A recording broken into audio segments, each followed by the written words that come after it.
to Toyota Time with Timmy the Toolman and Sean. Today, what we're going to show you how to do is rebuild your Radflo shocks on your rig. I looked on YouTube for existing videos on how to rebuild Radflo shocks. I pretty much found nothing. There really isn't much out there. There's videos for rebuilding Kings, there's videos for rebuilding Fox and Icon, but I didn't really see anything for Radflo, which is pretty interesting because Radflo has been around for a while and lots of guys are using their shocks. I've had these coilovers on my rig for about 5 years and around 50,000 miles. I've never serviced them. According to what I learned, at a minimum, you should check your nitrogen level yearly because the nitrogen will slightly decrease over time. So keeping the nitrogen at the optimal level is going to benefit the performance of your shocks. I talked to Radflo and they normally charge their front shocks to 250 psi and their rear shocks to around 200 psi. I just checked both of my coilovers with my power tank nitrogen filling kit, and I learned that both of these shocks have dipped down to about 200 psi, so about 50 psi below the optimal level. In addition to just checking your nitrogen level, your shocks should be serviced regularly. The shock oil gets old and then you start to lose performance. You replace the oil and you replace the seals to keep the shock performance maximized. How often you service your shocks is going to depend on how you use your truck. If you don't really go off-roading, it's just a pavement pounder, you could probably wait about 50,000 miles to service your shocks. If you do a mix of on and off road, then you want to service your shocks anywhere from about 10,000 miles to 30,000 miles. I do a fair amount of off-roading, so my plan is to service my shocks about every 20,000 miles. And if you have a dedicated off-road vehicle that you take on like Baja runs and you really push it hard, you might want to service your shocks like every 5,000 miles. So again, it depends on how you use your rig as to the interval you service your shocks. My buddy Chris and I did some practice rebuilding 4 Radflo shocks just the other day, and it went pretty well and we learned quite a bit. We used a video made by this YouTuber, and I will link his video in the video description. It's done on a King shock, but I learned a lot of nice tips and tricks from that guy that I'm going to share in this video. So that's a video that I think is worth watching. It is kind of long, about almost an hour, but I think the knowledge that that guy shares in the video is going to be helpful to you. With all that said, Chris and I are going to get started with showing you how to tear apart these shocks and get them rebuilt. Let's get started. If you're familiar with our channel, you know that I recently bought this Brannock spring compressor and I made a stand for it. And now I'm finally able to use it. So we're going to install the coilover into this Brannock spring compressor. So with this Brannock spring compressor, you first want to get the bottom coils contacted by these pins. You start by getting this back pin that's non-adjustable onto the lowest coil. So this one here, you can't really capture this one.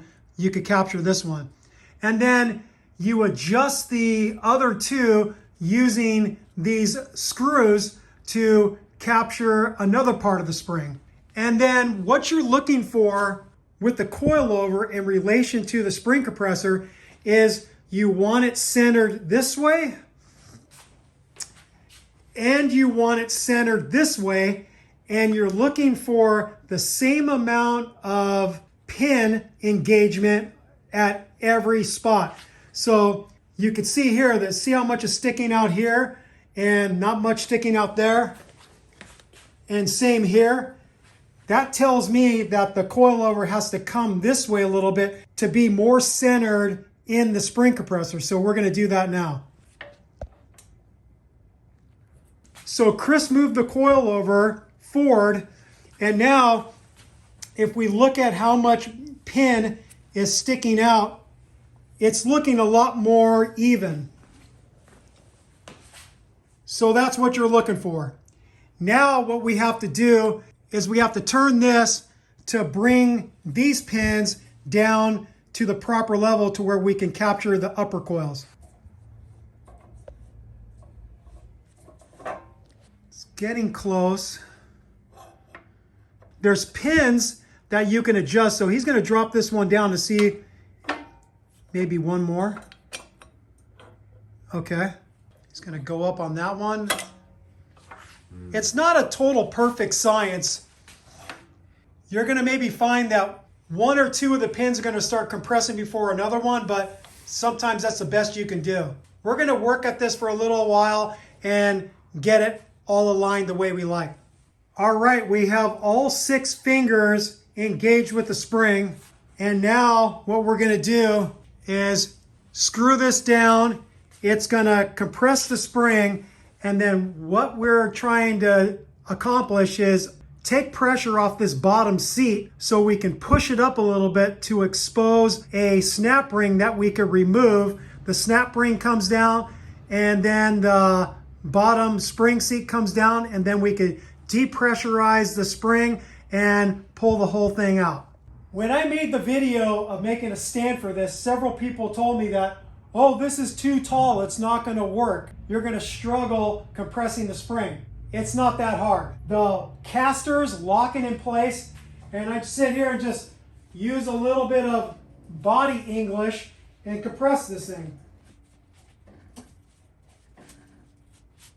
It wouldn't hurt to just double check and make sure all the fingers are nice and captured by the coils. Okay, keep going.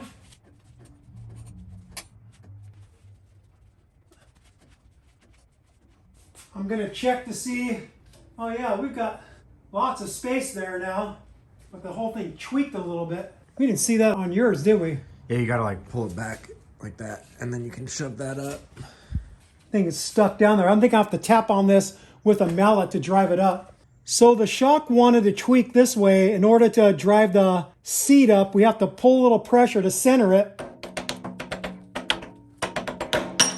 There we go. And then the clip we got to remove is right here. I'm going to try to spin this to where we could see it. It's not letting me spin it all the way. Oh, there we go. And now I can easily see the snap ring groove, and I'm going to expand that and remove it.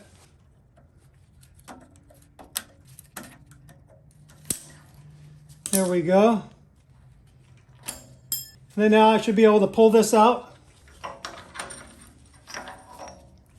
Here's the bottom seat. And now we can decompress the spring and pull it off of the spring compressor.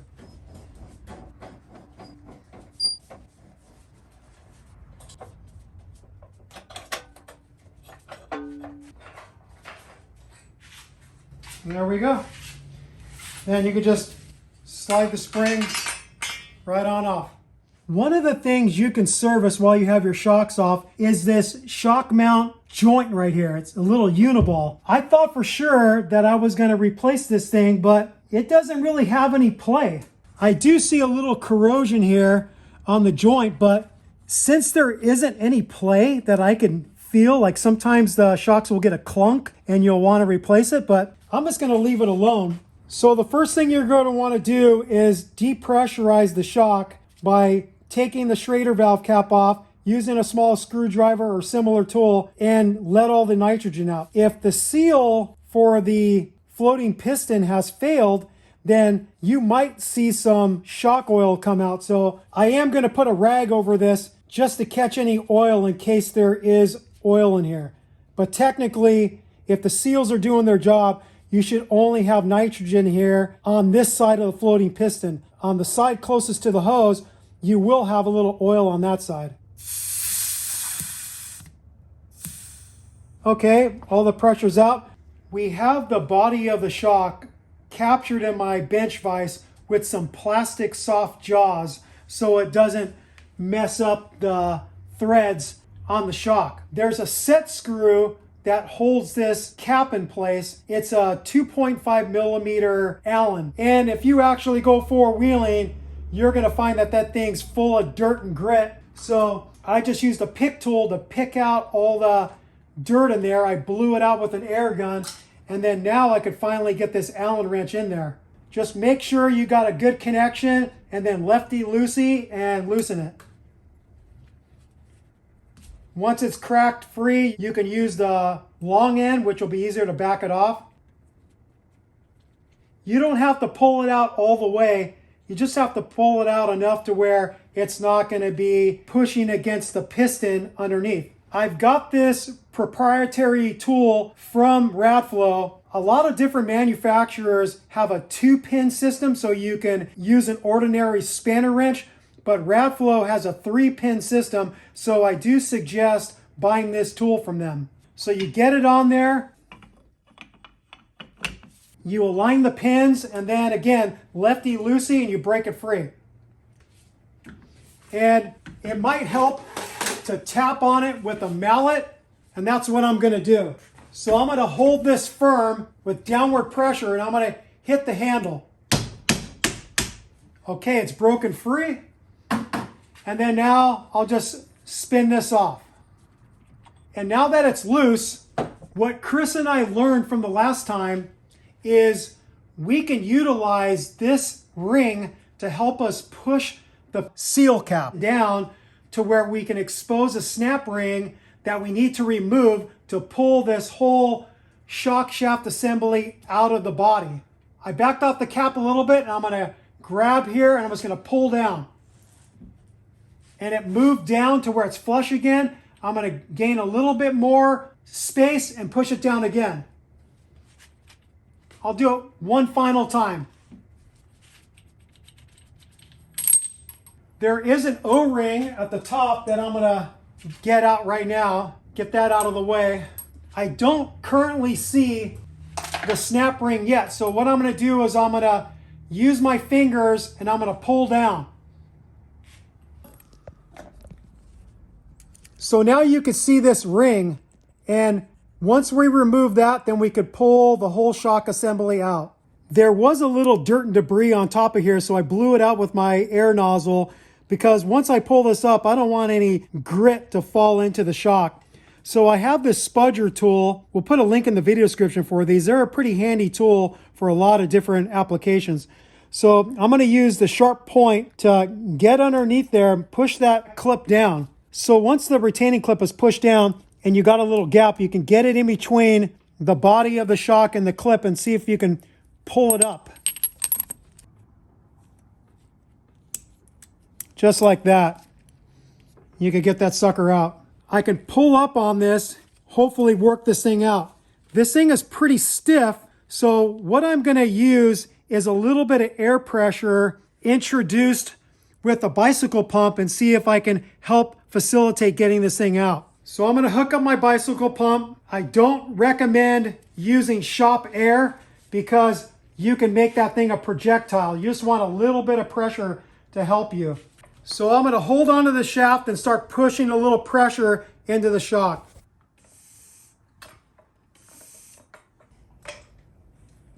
There we go. You saw that movement. I give it a little bit more pressure. I'm gonna give it a little more pressure. There we go, finally. I think my bicycle pump got to about 30 PSI before it finally gave up the ghost.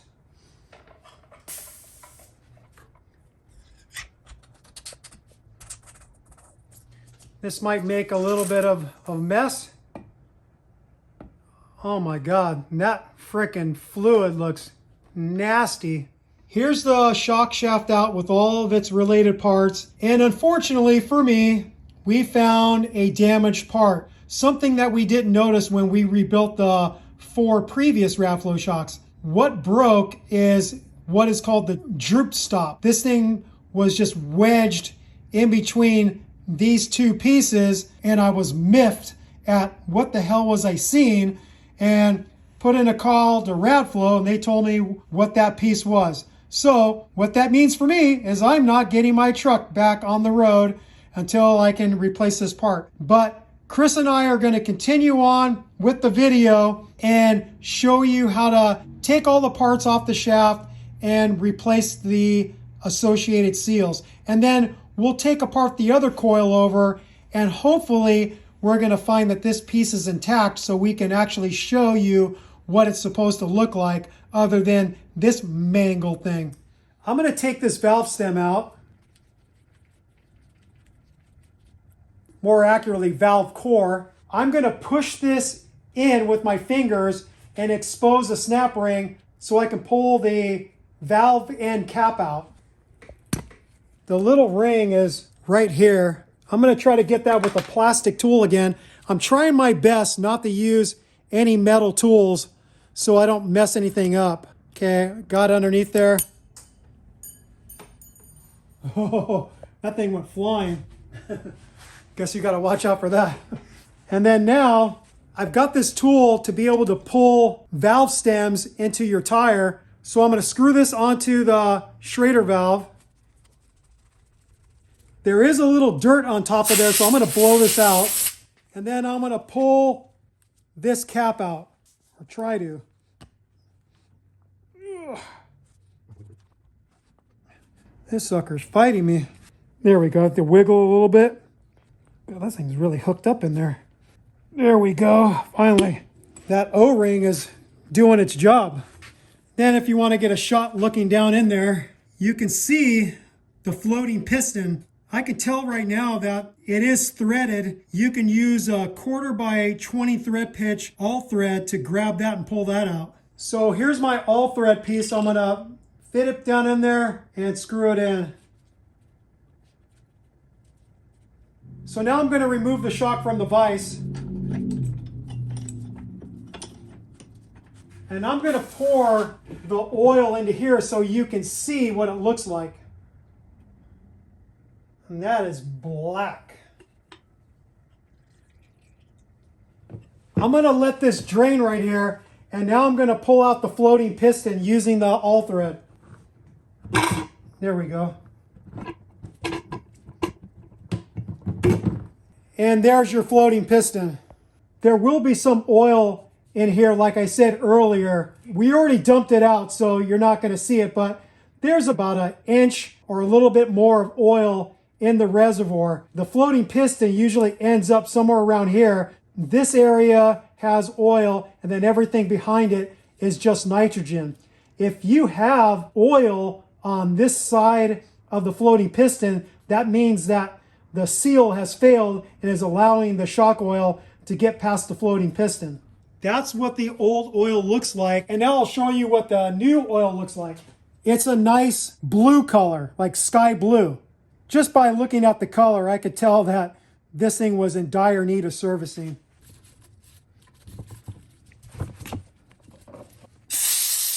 Now what I want to do is see if I can push this in and get this retaining clip out of here so I can remove this cap. If you had a reservoir with an adjuster, your adjuster would be here and you wouldn't be able to do what I'm doing next. With the shocks that Chris and I worked on before, they all had adjusters, and all you're doing is removing the floating piston like we show, and you're not doing anything on this end.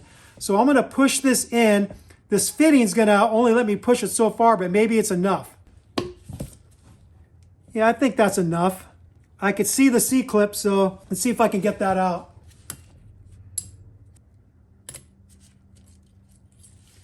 Okay, I got it out. I'm gonna blast a little air in here again because there's a bunch of grit there. I'm gonna pull this sucker out. Try to. Good luck. Sucker's in there. Okay, I'm gonna have to work at this for a little bit. We're making some progress. You just have to wiggle this thing.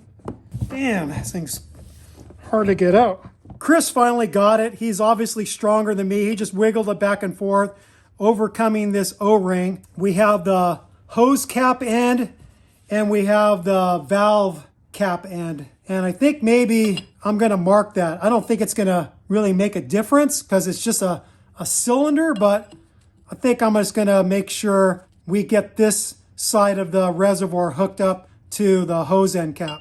We have the shock shaft captured in my bench vise. It would be better if I took the misalignment spacers out so this wouldn't wobble, but I don't want to bother taking them out. So I'm just going to hold this steady while I remove the top nut. This is a 19 millimeter. I'm going to use my 3/8 DeWalt gun to zip it out. Now that this is loose, I'm going to remove it and I'm going to bring it over to my bench so we can lay out the parts in the order that they come off the shaft. So I'll take the nut off first, put that down. Next is a washer that's kind of stuck on there. I'm going to persuade it with this little set of Knipex pliers. There we go. Loosen that up and put that down. I'm putting everything down in the direction it's coming off. Now next you have a shim stack. I'm going to take this off as one complete unit. If you look closely, there's multiple shims stacked up on each other. The larger ones on the bottom and the smaller ones on the top. But I'm going to keep them all intact and just place them down. When I remove the piston, there's going to be shims stuck underneath it, so I have to be careful of that. So I'm going to turn it in this orientation so I can see better. And they actually became separated, so this was pointing up. So you have two sides. You have bigger cutouts on the top side and you have smaller cutouts on the bottom side. So I'm going to place it down in the right orientation. And then next you have the other shim stack. Carefully remove that. And now you got to remember that the big one is going to be on the top and the small ones are going to be pointing downward. And then next is this big washer. And then the piece that broke, that Droop Stop. And then you have this seal cap. And then finally you have the bottom ring. That's everything you have to take off. I guess you could take this bump stop off, but I'm just going to leave it on and I'm going to clean this up. So in this seal cap, there's 4 seals you're going to be replacing. You have this outer O-ring, and then you have 3 seals in here. You have this outer seal, and then you have 2 internal seals. These seals seem to be the most problematic part of the job, is getting these seals out and getting the new ones in. So I believe this is going to be the primary source of your frustration, other than you finding out something like I did, that there's a part that I don't have and now I have to wait till I get it. So next we are going to tackle replacing these seals. I'm going to put this seal cap in my bench vise with the soft jaws so it frees up one hand to where I don't have to hold this steady while I'm trying to wrench these seals out. Okay, that's in there nice and firm. So the trick we found with this outermost seal is we pierce it with a 90-degree pick tool. Okay, I've got it punctured, and now I'm going to pull back towards me and try to get a gap to where I can get my plastic spudger tool in there. There we go, I got a gap. I'll get the spudger tool in there and try to lever this thing out. And this seal is pretty stiff, so there we go. Got that out.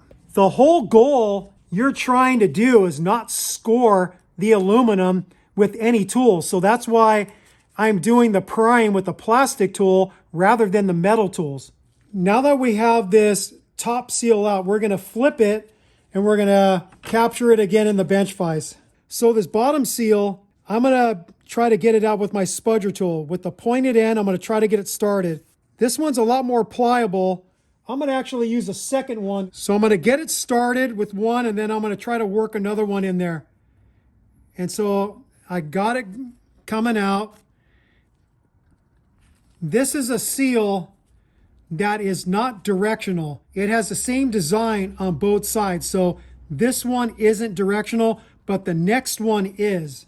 So this middle seal is one of the harder ones to get out, probably the second hardest. I'm going to pierce it carefully with the metal tool and try to pull it out and then get the plastic tool in there to dig it out. So I've got it pierced on the edge. I'm going to start prying it out. There we go. Actually, only one piece of it's coming out. Damn it. It's actually a 2-piece seal, and what you're seeing right there is 1/2 of it. There we go. I pried it out. Now I should be able to get this. Oh, I lost it. I got another purchase, and I'm working this thing out.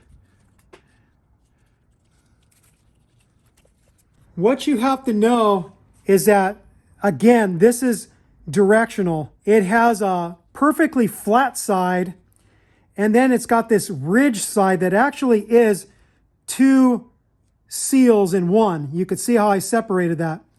And the side that has the removable second seal points up. So when this is inside the shock, this is the bottom ring that is screwed on and then set with the set screw. Using this special tool to tighten that ring, the flat side faces down and the 2-part side faces up, because this is the side where the pressure is coming from. You've got all the oil and the other parts up above, and the pressure is coming from this direction. So you just have to make sure that the 2-part side faces the pressure. Finally, I'm going to remove the large O-ring that goes on the outside. There it is. So now what I'm going to do is spray brake cleaner in here and use shop air and get all the gunk out of there. The seal kit I bought from Radflo is seal kit number 011. I believe if you had shocks with a adjuster on the reservoir, it would be 011A. So open this up. I'll lay these seals out here. So I have in my hand the seal that isn't directional. That's one we're going to need. This is the one that is directional. And then we have the outermost seal. And then the rest I'm just going to put in the bag for now. We are going to need the O-ring, but I'm going to put that on last. We're going to go for the bottommost seal first, the one that's not directional. I'm going to dip my finger in some of the fresh shock oil and lubricate the seal. So you just have to carefully work it in there, and it's got to go into the first groove coming from this side. It's easier said than done, but you can get it. I'm using a finger from below to help me guide it in there.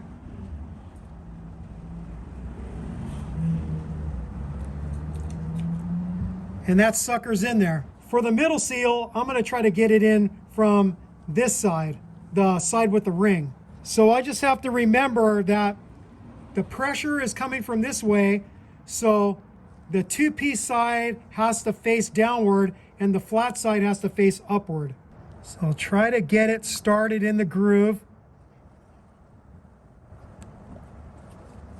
And this one is problematic because the other part of the seal could come separated from the main body, so you have to be careful of that. That happened to us when we were working on the other shocks.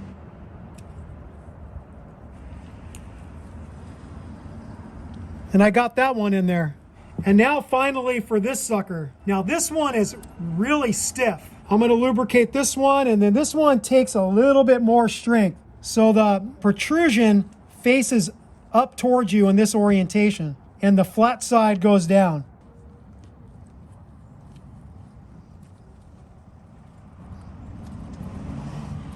You get to this part where you just have a little bit left, and this is where it breaks off your thumbs.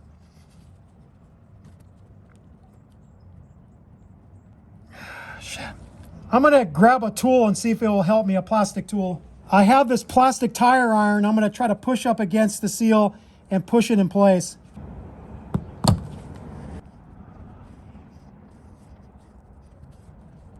There we go. That sucker's in there. One thing you could try, if you're really fighting it, you could try to heat it up a little bit with a heat gun. I was also told that you could put the seal in some hot water and let it soften it a little bit. But you saw I was able to do it by just really forcing it in there with my thumbs at first and then using a plastic tool to push it the final amount. Now all I have to do is put the outer O-ring on. And that's going to be the biggest diameter seal in your kit. I'll put some oil on this one too. and then I'll just slide it on over.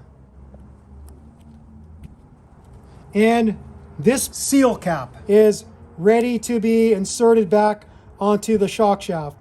Now we're going to replace some more seals. So in the kit, you're going to have 3 seals for the reservoir. 2 are these that go on the caps, and then you have this fatter seal here that belongs to the floating piston that travels inside the reservoir. We have the valve side of the cap here, and it's got a little O-ring, so I'm going to dig that out with my spudger tool and get that off. So that O-ring's off. I'm going to clean it up with a little bit of brake cleaner and a rag and then come back. So I'll lubricate this one too. And then I'll fit this onto the valve side cap. Okay, and that's ready to go. Now I have to go over to the shock itself with the hose because the other cap is still attached there. Same thing, use your plastic tool to get the O-ring out. And then I'm just going to clean this up with the rag and some brake cleaner. And then I'll slide this seal onto the hose end cap. And I'll just leave that right there. Next, I'm going to remove the O-ring on the reservoir floating piston. I'm going to remove this wear band for right now. Get it out of my way. There we go. And again, I'm just going to spray a little brake cleaner, clean it off with the rag. Lubricate this O-ring with some shock fluid. Put that sucker on. And then I'll put this wear band back on. We cleaned out the reservoir really well with some brake cleaner and rags. And now we're going to install the hose end cap in here and get it seated with the snap ring. I'm going to go ahead and lubricate the inside a little bit here so it's easier for it to slide in. And then we'll go over to the shock body here. I'm going to feed this sucker in here. Probably have to wiggle it in place. There we go. Okay, it's in there. And then now I just got to get this really easy snap ring installed. So get it into the groove and just work the other side in. That's it. What I'll do is I'll pull the cap back up right up against the snap ring. Or try to. Oh, you gotta be kidding me, man. I'm struggling like usual to push this thing up. I'm gonna use the handle of my mallet, see if I could like pop it up. That's all it took. Okay, so that's done. Next, we're gonna install the floating piston into the reservoir. I'm gonna screw my all thread in here. I'm gonna lubricate this with just a little bit more shock oil. And then we'll go over to the reservoir and install this. You got to make sure that you pay attention to this wear band and that it doesn't become displaced. So that's the first thing that has to go in.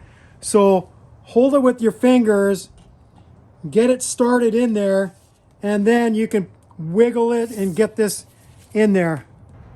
There we go. And I'm just going to bury this all the way to the bottom. There we go. You should be able to move this fairly easy. There we go. This thing can need a little bit more lubrication. Now I'm going to take the all thread out. Now I'm going to clean the inside of the shock body. I have these long forceps. I'm just going to clamp it around a big wad of paper towels and work it down in there and clean it the best I can. And you get the idea. I'm just going to clean this up pretty good. I changed my mind and I decided I'm going to replace the joint for the lower shock mount. What I have here is the misalignment spacer captured in my bench vise. It would have been nice to be able to use my aluminum jaws for this, but since there's so little of the misalignment spacer sticking out, my aluminum jaws were going to get in the way of getting a good bite on it. So I'm going to mar up at least this misalignment spacer a little bit, but not a big deal. So I have it captured and I'm going to tap on the shock and drive the shock shaft out of the misalignment spacer that's captured in the vise.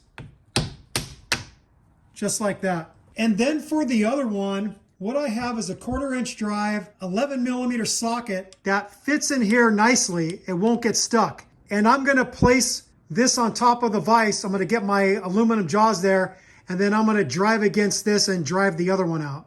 And I'm gonna get ready to catch this too. And there it is. This one didn't fight me as much as the other one. I had to use quite a bit more force. They were a little bit more corroded in there. Next, what I have to do is remove a snap ring on either side of this little uniball. I got in there with a brush and I got this pick tool to clean out the small little holes for the snap ring. And you're gonna need a set of snap ring pliers that have very fine tips. This one I have, I can't remember where I got it from, has the ability to replace the tip. So I have a little kit of different ends, so these seem to work pretty good. I'll get my pliers in there, capture the small holes in the ring. Okay, I got a good purchase. Compress it and get it out. Maybe not. The sucker's stuck in there. We'll give it a second try here. There we go. And then I'm going to flip it over and do the same thing. And I got that one out.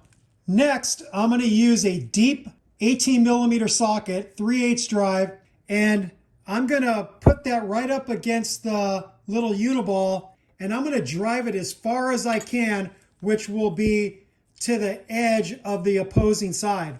I chose the 18mm because it fits over the center section, so I'm putting pressure right on the flat part of the uniball. So get it in between the jaws and then collapse it down. Try to get it squared up as best you can and then start cranking away on this. It took quite a bit of force to break the other one free. Another option is just using your hydraulic press, but my hydraulic press is kind of crammed in an area where I don't feel like digging through my garage. So I'm gonna do it this way. It can be done, it's just a little bit tougher not having the hydraulic advantage of a bigger press like the Harbor Freight 20-ton press. All right, let's see how this goes.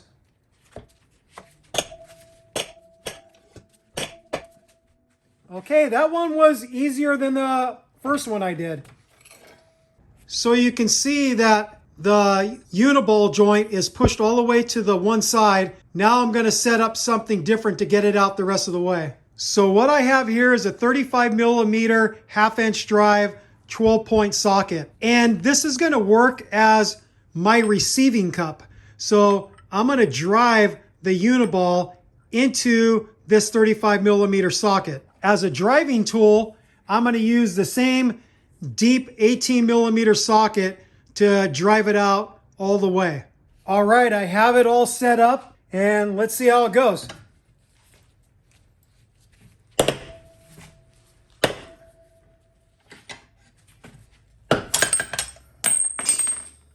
And there it is, it's out.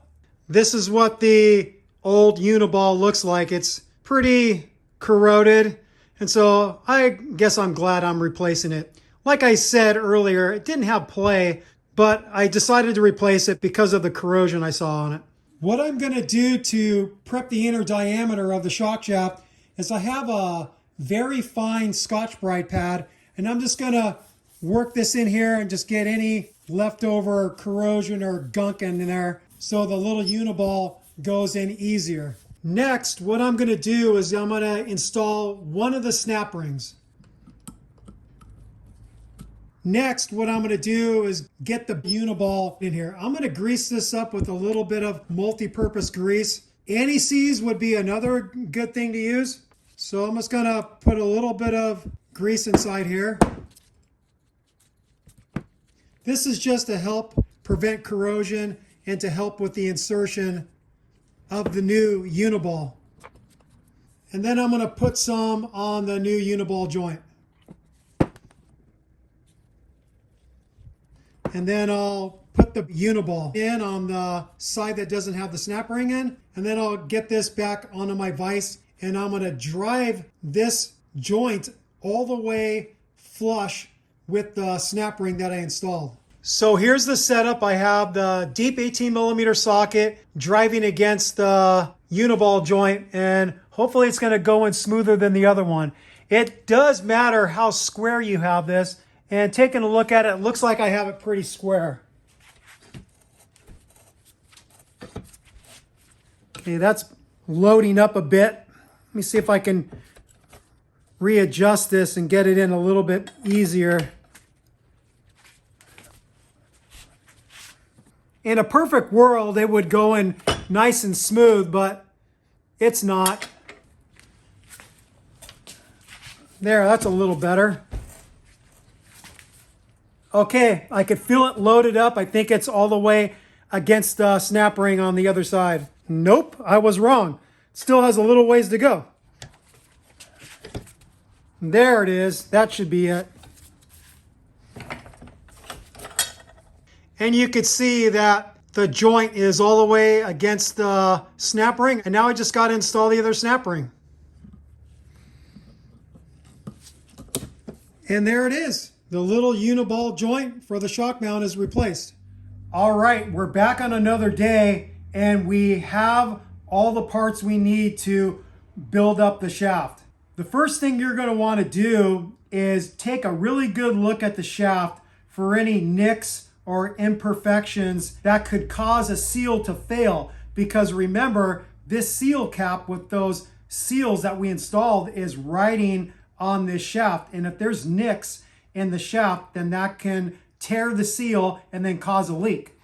You're more likely to see damage to the shaft if it's a rear shock, because if you can visualize, your front tires are turning, and if you're going off-roading, you're kicking back a lot of pebbles and gravel or sand, and that's all traveling backwards. If you've done enough four-wheeling, especially desert type runs where you're going really fast, like 50 miles an hour down a dirt road, and after the trip you look underneath your truck, the front sides of your rock rails, your diff skid, anything of that nature, it's all sandblasted.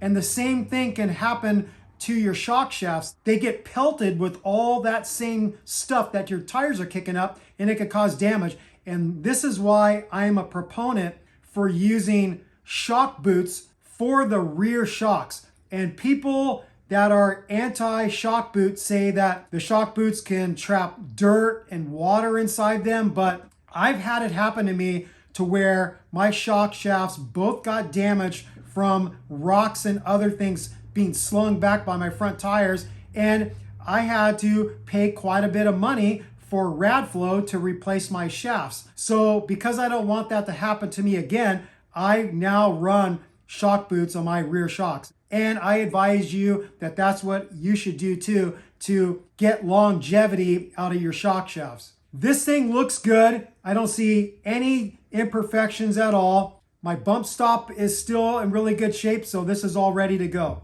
I'm going to build the shaft in the reverse order we took everything up. So I have everything laid out in the order it goes onto the shaft. The first thing I'm going to put on is the seal cap ring. So you have your 3 pinholes, and then you have the set screw. And you're going to want the head of the Allen set screw facing the bottom of the shock so you can tighten it when you get done affixing this with your special tool. So I'm going to slide this on with the head of the set screw, or this also called a grub screw. So I'm going to slide this on first. And then next comes the seal cap. And the threads have to face the seal cap ring. So it's going to go onto the shaft like this. Now to facilitate this seal cap sliding onto the main part of the shaft, I'm going to use a tool that I got from Radflo called a bullet. And what this does for you, it creates a nice smooth transition from the threaded end to the main shaft. Because you can imagine if you put it on like this, you're going to hit this step and then you're going to have to wiggle it, and you could possibly create some damage to the seal. To help facilitate the insertion of the seal cap onto the shaft, I'm going to lubricate this with some of the shock oil. So lubricate that really good. And then I'm going to lubricate the seals inside. So I'm gonna dip my finger back in here and lubricate this really well. Now I'm gonna slide this on. At first it helps just kind of put your palm against here and push it on like that. And then after that, get your fingers on either side and pull down. Just like that.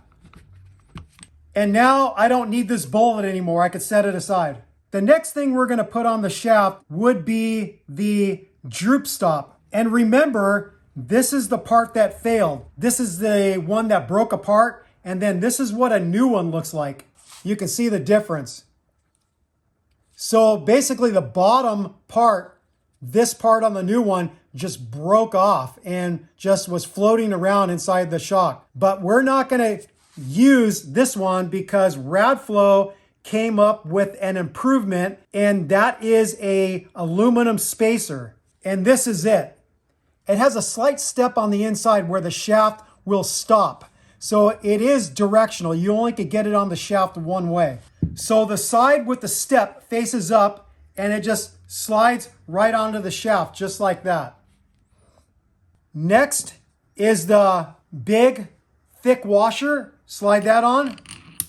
And then we have the first shim stack. This shim stack is the compression shim stack. And it's going to go onto the shaft from small to big. And pretty much it's consistent. It goes from small to bigger to bigger to bigger to the biggest at the end. But what Chris and I noticed is there is one exception to that, and that's between the largest and the second to largest shim. If I take this largest shim off, you're gonna see that there's a small shim in between those two biggest shims. And I wanted to point that out to you, that you can't just simply say, oh, okay, they're gonna go from smallest to largest, because this is an exception. There is a smaller shim in between the second to the largest and the largest shim. I don't know if that is consistent with all compression shim stacks that Radflo puts out, but I just wanted to let you know that you could find that on your shocks, and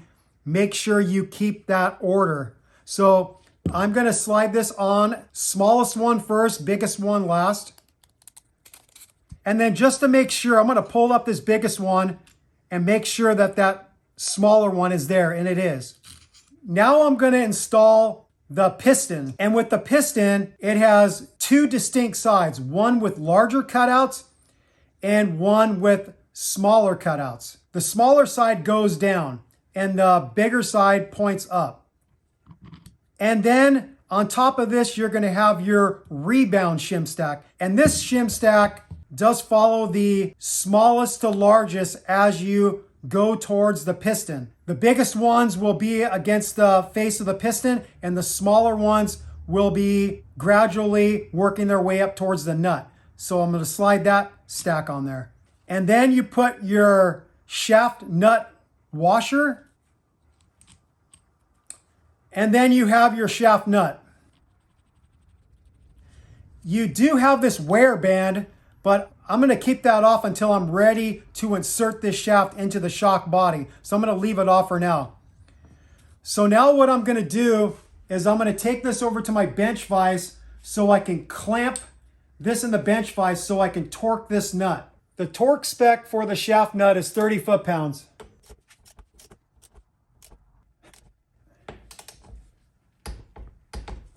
There it is, 30 foot-pounds. Now what we want to do is fill up the shock body somewhere around halfway. I'm going to work the floating piston using my 1/4 by 20 thread pitch all thread, and I'm going to be drawing fluid from the shock body into the reservoir, and then I'm going to push it back. So what this is going to do is bleed out any air from the shock body side of the piston, bleed out any air from the hose that leads to the reservoir, and bleed out any air in the nipple and the bottom of the shock body. I filled it right about there to the end of the threads. And then now I'm gonna work this back and forth. The one thing that you could do is put the snap ring in here so you don't inadvertently pull the floating piston all the way out. And I think I will do that just in case. So I'll get this in here and just make sure that I can't pull that floating piston all the way out. There it is. Okay, I'm going to start pulling and pushing with my all thread to move the fluid back and forth from the shock body.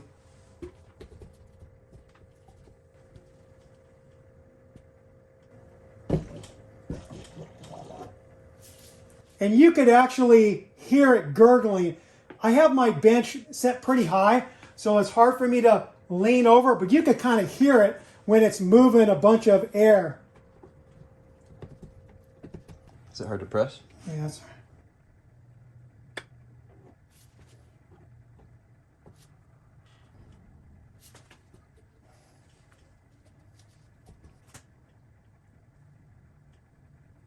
And you just keep on doing this till you've evacuated all the air.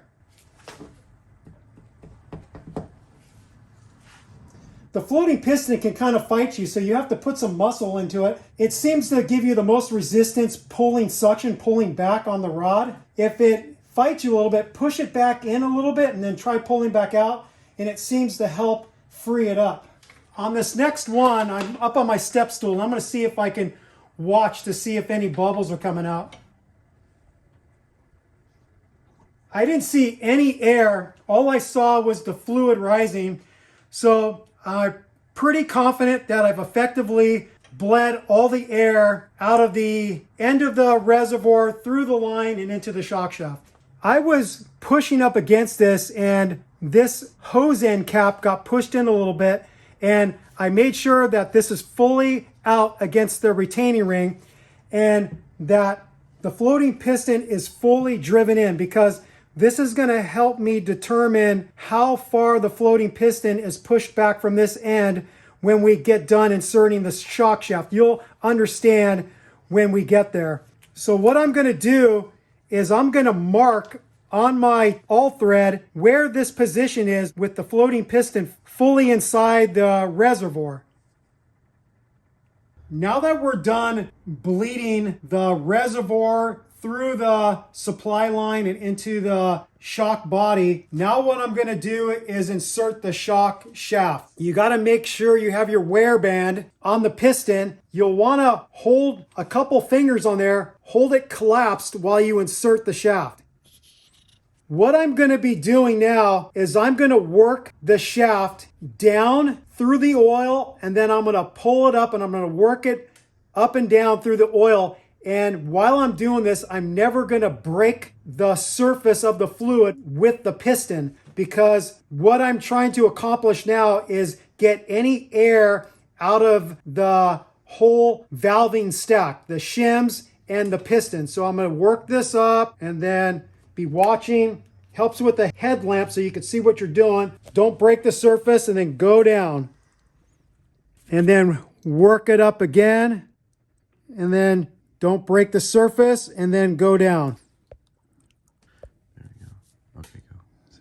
So right now you could see that the spacer, which is taking the place of that droop stop, is right near the top of the fluid, and then right below that is the piston. So that's a good landmark for you to make sure you're not breaking the surface of the oil with the piston. So I'm just going to keep on doing this a few times.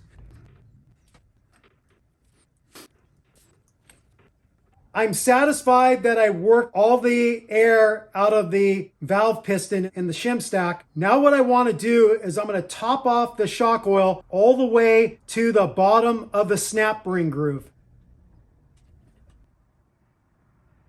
Now what you want to do is you want to pull the shaft up to where the piston is just about a 1/2 inch below the top of the fluid. And it looks like I have to add a little bit more. One thing I want to mention before I push the seal cap in position is you want to make sure that the floating piston in the reservoir is fully pushed in to the end of the reservoir body. So you want it fully inserted. And this will make sense and a little bit. So what I want to do is now push the seal cap down into the shock body. And when I do that, I want to see the oil spill over the sides, letting me know that I've evacuated all the air and the shock body is just completely full of fluid and devoid of air. So I'm holding the shaft up with my left hand while pushing the seal cap in with my right. And I'm not seeing fluid spill out, so I'm gonna actually top this off a little more. I really want to see the fluid spill out. You're gonna waste a little bit, but I'd rather waste some than get air in the system. So as I push this in, I'm hopefully gonna see oil spill out the sides, letting me know I've evacuated all the air out of the shock body.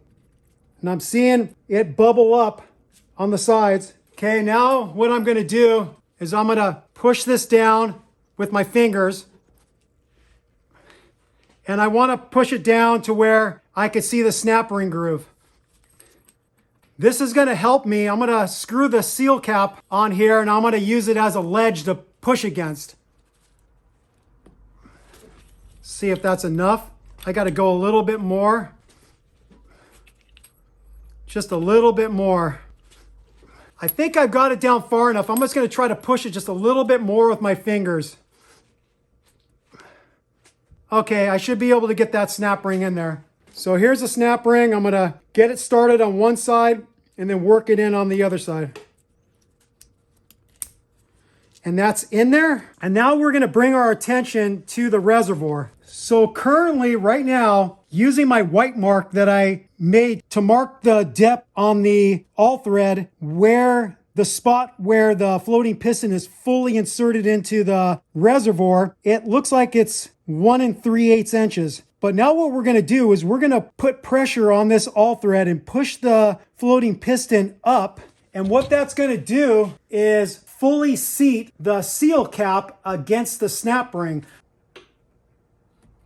You see that movement? That's what we were looking for. And then now let's take our tape measure and see where we're at. And that's frickin' perfect. That lets me know that we have about 1 inch of fluid on the hose cap side of the piston. So the piston is somewhere around here. And there's fluid in here. And then when we get done charging the shock with nitrogen, everything on this side of the floating piston will be nitrogen. And that's about what you want to see, about 1 inch of fluid inside the reservoir. I'm going to unscrew the all thread from the floating piston. And now what I want to install into the reservoir is the valve cap. Remember, I put this snap ring in here while we were bleeding air from the reservoir and the hose and the shock body, so I wouldn't inadvertently pull out the floating piston. So I got to remove that. So I'm just going to use my spudger tool. I'm going to push the clip down and I'm going to get it in between the body of the reservoir and the clip and just pry up and remove that. I'm going to lubricate this with a little bit of the shock oil so it inserts easier. And then I'm going to put a little on the O-ring. Before you install the cap, you're going to want to remove your valve core because as you push this in, you could get some resistance from the air in there and you want that air pressure to be able to go somewhere. So by removing the valve core from the Schrader valve, you'll have an easier time inserting it. A tool to help me insert this cap, I'm going to use this same tool meant to pull valve stems into wheels. I'm going to hook it up to the cap. And this is going to give me something to hold on to try to wiggle the cap into position inside the reservoir. There we go. I just had it a little cocked here. And then now I'm going to install the snap ring. So just get it started on one side and then rotate the other side in.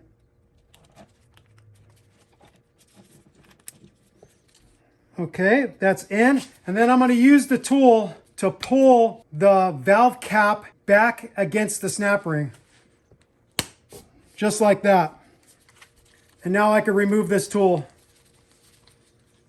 And then I'll install my valve core. And I'll use the valve core tool to tighten it in place. It wouldn't be a bad idea to replace the valve core because they do get old. The little rubber seal can maybe leak on you, so not a bad idea to replace it. Okay, that's nice and tight.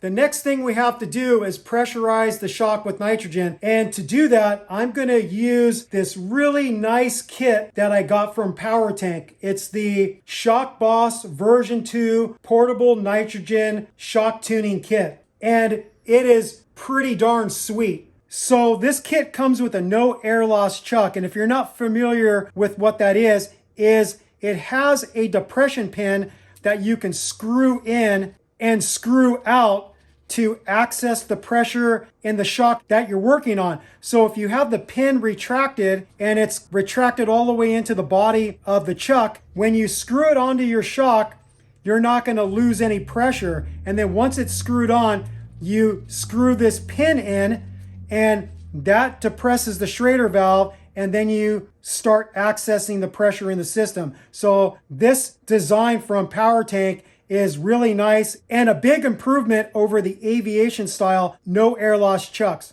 I did a video review for the Power Tank Shock Boss nitrogen tuning kit. If you click on the link above, you can watch that video and learn more about this very cool shock tuning kit that Power Tank makes. No other company makes anything close to this, and I highly recommend it if you're into rebuilding and tuning your own high performance shocks. I'm going to connect this up to my reservoir. So now what I have to do is connect the gauge hose to the no air loss chuck. It's a quick coupling. For the Power Tank system, this is the regulator, and then this is the gauge that connects up to the regulator. I'm going to set this regulator to a little bit over 250 PSI because that's the pressure Radflo suggests for their front shocks. I have to turn this dial counterclockwise to increase the pressure. So you'll start to see the needle rise. And I'm just going to go a little bit past 250. And that's good. Now, depending who you talk to, some people believe before you hook this up to your shock, you should bleed it of the air that's in here and crack the valve and start pushing nitrogen out while you connect it to your no air loss chuck. I talked to one of the guys at Power Tank, and it's their opinion that that is not really necessary. The amount of air that's in this line is negligible, and it's not going to cause you any problems with your shock. The whole thing about putting air in your shock is that ambient air has moisture in it, and it depends on the relative humidity of that day, how much moisture is in the air. If you're in the desert, it's going to be drier air. If you're near the coast, you're probably going to have higher humidity. So that's the concern with putting just straight air into your shock, is because it has moisture, and the moisture can cause corrosion. If you want to bleed the line with nitrogen, that's fine. If you want to just connect it up directly to the air chuck without bleeding it, that's also fine. But I'll describe what people do. So they just crack the valve and you could hear it. And then you just connect it up. Now what I'm going to do is I'm going to screw in the depression pin so it pushes on the Schrader valve core, and then I'll be able to fill the system with nitrogen. And now I'm going to crack this, and I'm going to just charge it up to 100 PSI at first and just see if I notice any leaks. When I'm charging this, at some point you're going to see the shock shaft extend to full extension. So I'm going to crack this and you'll start to see the gauge needle go up. Shock shaft is starting to move. Okay, I'm at 100. I'm going to stop there. Just make sure nothing's out of place. I don't see anything leaking from the reservoir. Okay, I'm going to keep going. Okay, I'm at 200. Everything is still looking good. Not seeing any leaks. I'm going to go all the way to 250. And I'm right at 250. And everything is looking good, which makes me very happy. So again, with this no air loss chuck, I'm going to turn the pin counterclockwise so it stops putting pressure on the Schrader valve core, and then I'll be able to remove this hose connection without losing any pressure from the shock. And then I'll disconnect this. And as you can see, no loss of nitrogen from the system. And then I could just back this off of the Schrader valve, and I have a fully charged shock with nitrogen. One thing that I learned from another video is that you can look at the surface of your seal cap to determine how many times was your shock serviced. And the way you can tell is where the grub screw or the set screw has made a little circle on the face of the seal cap. And looking at mine, I only see one spot. So that lets me know that I was the second person to mess with these shocks. They were assembled at Radflo, and I'm the next person to work on them. So I want to make sure that this set screw is backed away from the surface here, so when I'm tightening it, it's not going to be scraping a bunch of marks on the seal cap. Before we screw on the seal cap ring, we're going to want to get this O-ring on top of the seal cap. You can direct it right over the top here like this and around the seal cap, and it just sits right in that groove between the shock body and the seal cap, just like that. And then now I'll screw this down. And then I'm going to grab the Radflo tool and I'm going to tighten it up. And you just want to get this snug. You don't have to hammer on the handle or anything, just with the strength of your hands and arms, and that's good. And then I'm going to tighten the grub screw or set screw against the face of the seal cap. And this is a very small Allen screw, so don't go crazy tight, just go snug. And that's good. I'm not putting much force at all. For this job, I'm swapping out my 650-pound springs for some 700-pound springs from Eibach. They're a 14-inch long spring with a 3-inch internal diameter. It has some writing on it and the part number, and I'm just going to have that facing up so you can read it while the spring is on the shock.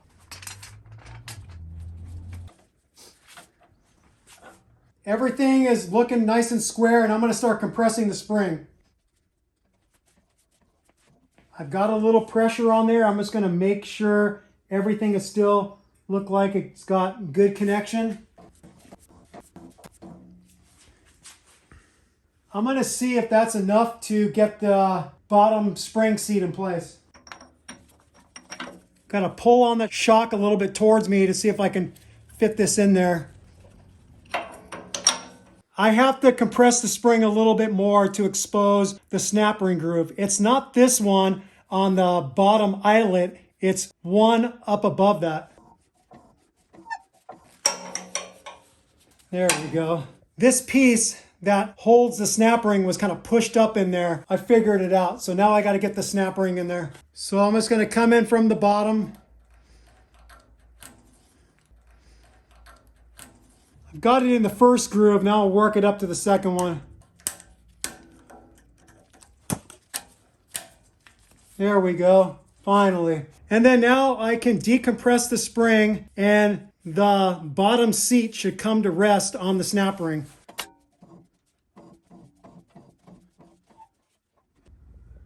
And everything looks good. I'm taking a measurement of how much the spring is compressed from its original 14-inch length. And right now it's showing it's at about 12 5/16. And originally the passenger side coilover, this is the passenger side, was compressed to only 12 3/8. So what I'm going to do is I'm going to compress this again and make an adjustment at the adjustment ring on the top to get it to where it used to be at 12 3/8 compressed. Chris and I got the length of the spring to 12 3/8 where it was before.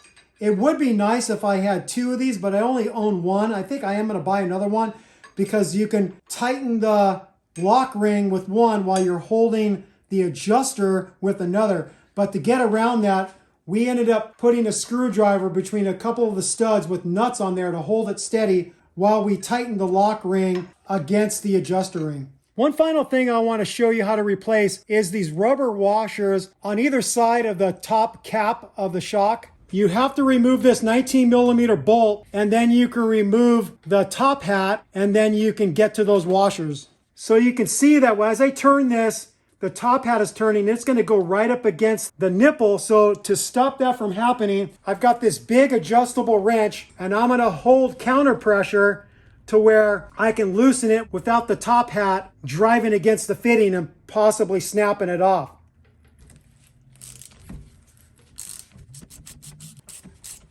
Okay, that's loose. Screw this out. Now this has a bushing right here that I gotta keep track of.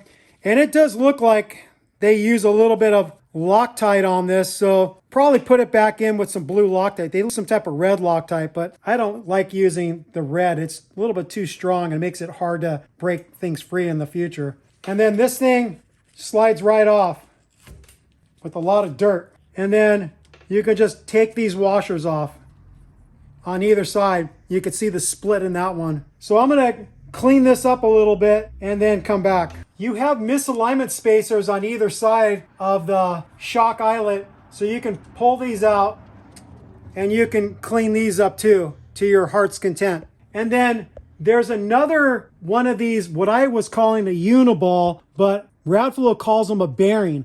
And this one doesn't have any play, so I'm not gonna bother replacing it. But if you did find that yours was corroded or it had a bunch of play in it, it would be the same process that I showed you for the bottom shock eyelet, and you can replace this one if you'd like. I'm gonna reinstall these misalignment spacers with a little bit of anti-seize on them. Now I'm gonna insert them on either side of the bearing. Now what I'm gonna do is grab my new washers and I'm gonna fit them over the misalignment spacers. You just have to stretch it out a bit and fit it over there. Takes a little bit of fumbling with it, but you'll finally get it. Okay, and that's the way it should look on both sides. I'm gonna get the other one installed. Okay, those are both installed. I'm gonna put the top hat back on. I failed to mention there is a sleeve that goes inside here. Don't forget that, and don't drop it and lose it. I'm gonna put some blue Loctite on the bolt, and then I'm gonna screw this sucker in. Make sure I got a good alignment here. There we go, the thread's finally started. And I'm gonna tighten this up. Now when it turns this way to tighten this one on, it's gonna go right up against here, but instead of maybe marring it up, I am gonna hold it with the adjustable wrench to apply counter pressure while I tighten the bolt. And that's good and tight. No torque value for this because I don't know it. All right, we're all done with this job of showing you how to rebuild a set of Radflo coilovers on your rig.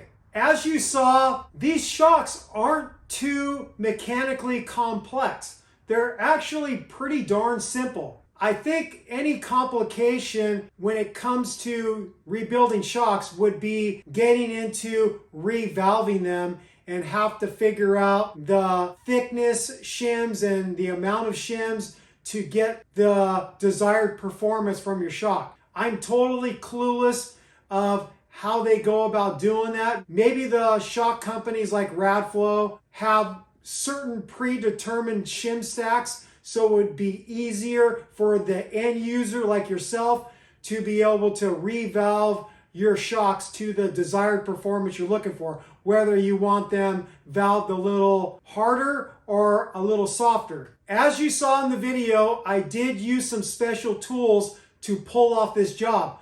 The first one is that Brannick spring compressor, and then the second one was the portable nitrogen shock tuning kit from Power Tank. All I can say in regards to the special tools are an investment. I labored on the decision to invest in a professional spring compressor and to invest in a nice nitrogen refilling system. But going back to my attitude towards tool purchases, tools are an investment, and every time you use that tool, it's saving you money because you didn't have to farm out the job to someone that did have the special tools to be able to pull off the job. There are more affordable spring compressors, the little sticks that you can put on either side of your coil and compress them, but I've used those before, and every time I use them, I wonder if I'm gonna get my head taken off when one of those things breaks and goes flying. So I feel much more comfortable now working on coilovers because I have a very strong and professional spring compressor from the Brana company. When it comes to a nitrogen filling system, there are more affordable kits that Power Tank offers, so you don't necessarily have to buy the one that I purchased. But I will tell you that through us, you can get a 10% discount on any Power Tank product purchase. In the video description, I'll put a link that you can click on, and then you can fill out a very simple form, and Power Tank will email you a discount code that you can use to purchase anything on their website. So definitely take advantage of that because Power Tank makes a lot of really helpful products, and the nitrogen filling system is only one of many really cool products that they manufacture. I would like to hear from some of you out there that have a lot of experience building and tuning shocks. I'm open to constructive criticism. I'm open to suggestions on techniques or different tools to buy. So if you do have experience in this realm of shock rebuilding and shock tuning, please comment so you could help me out and you could help out anybody else that's reading through the comments and wants to learn more about shock rebuilding and shock tuning. One other final thing I want to say is I am very impressed with the Radflo company. I've dealt with them for several years. Every time I call them, I don't get some type of phone tree. I get a live person and they're able to answer my questions and to be able to satisfy all the needs I require for my Radflo shocks. If you watched this video and you thought, okay, I don't want to deal with shock rebuilding, I'd like to just send them into Radflo, what I can tell you is their turnaround is very fast. You're not going to be waiting weeks and weeks and weeks and months to get your shocks back. Once they receive them, they can get them rebuilt for you in about a week and get them sent back to you. So the turnaround is very fast, and that quick service is really helpful, especially if you need to get your truck back on the road quickly and you don't have weeks to wait to get your truck back on the road. They're going to get your shocks back to you very quickly and get you back in action. If you watch this video out of curiosity of the Radflo company, I personally think they make a quality product, and they are definitely a company to consider for your aftermarket high-performance shock needs on your rig. With all that said, we thank you for watching Toyota Time with Timmy the Toolman and Sean. We will, of course, be back with more videos. Thank you for watching. Thank you for subscribing. If you haven't subscribed yet, I don't know what you're waiting for. Click on that subscribe button and also click on that notification bell if you'd like to be notified when we put up new content on our channel, which we are always putting up very helpful and sick mods kind of content like this video here. Peace out, happy wrenching, happy shock rebuilding, bye-bye.